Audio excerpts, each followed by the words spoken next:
si vous êtes là, c'est que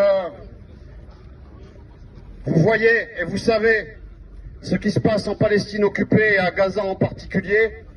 Et nous avons bien du mérite à le savoir parce que nous vivons une période historique dans ce pays qui est très inquiétante, une période d'invisibilisation d'un génocide et de criminalisation de ceux qui le dénoncent. Vous qui voyez ces images chaque jour, comme nous, des enfants à Gaza, des familles à Gaza, des images de résistance, des images de dignité, eh bien nous devons porter tous ensemble un élan d'optimisme. Palestine vivra, Palestine vaincra. Palestine vaincra, Palestine vivra, Palestine vaincra. Parce que ce qu'on essaye de nous cacher, c'est la fin d'un ancien monde, c'est la fin de la domination impérialiste occidentale, et c'est la fin d'un projet dépassé par l'histoire, qui est le projet colonial sioniste.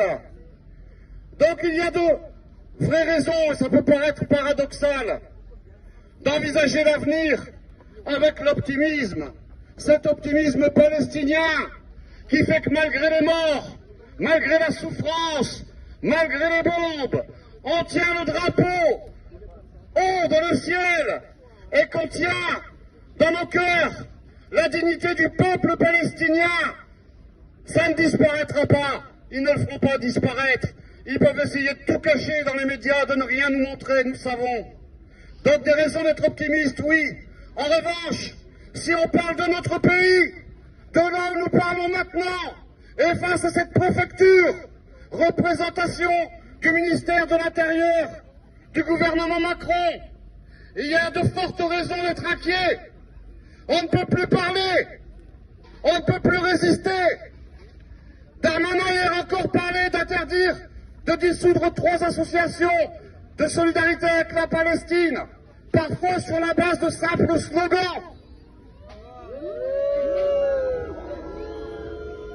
Et si la CGT du Nord tient à prendre la parole aujourd'hui, c'est parce que nous savons bien, nous, depuis le 20 octobre, de quelle manière l'État français et son racisme d'État veulent faire taire toute voie de la résistance et de la solidarité avec la Palestine.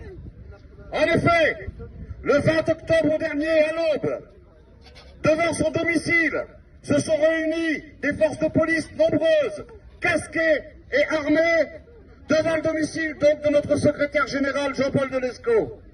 Ils sont entrés chez lui.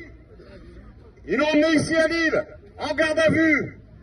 Pour quelle raison? Pour un communiqué de la CGT du Nord, qui avait le grand tort, aux yeux de ceux qui nous gouvernent, de replacer les événements du 7 octobre dans un contexte historique. Non, ça n'a pas commencé le 7 octobre, ça a commencé bien avant. Et d'ailleurs, ça se continue. Et depuis que nous, la CGT, avons inscrit cet événement du 7 octobre dans le contexte historique, d'autres l'ont fait, comme M. Guterres, secrétaire général de l'ONU.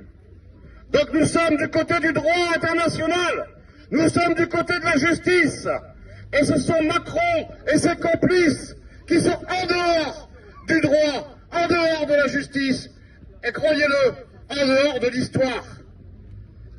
Cette garde à vue, et j'en terminerai là, cette garde à vue, elle était sous le prétexte d'incitation à la haine raciale et d'apologie du terrorisme pour la CGT. Pour la CGT qui, il y a 80 ans, s'est battue justement contre le fascisme, qui s'est battue contre toutes les colonisations, et parfois au prix du sang, dans la clandestinité, dans la résistance. Ces accusations sont infamantes, et elles sont encore là, et il y aura un procès. Ce procès se déroulera le 28 mars prochain.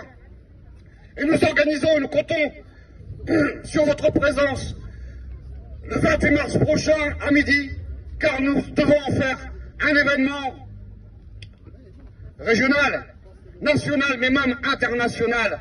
Et il y aura de nombreuses personnalités qui seront présentes. Parce qu'au-delà de cette accusation infamante contre la CGT, ce sont toutes les voies de résistance et de solidarité avec la Palestine qui sont visées. Si toutefois nous devions être condamnés, ce serait très grave pour les libertés démocratiques dans ce pays. Et donc nous comptons sur votre présence à toutes et à tous le 28 mars prochain devant le tribunal judiciaire de Lille à partir de midi. Merci à vous.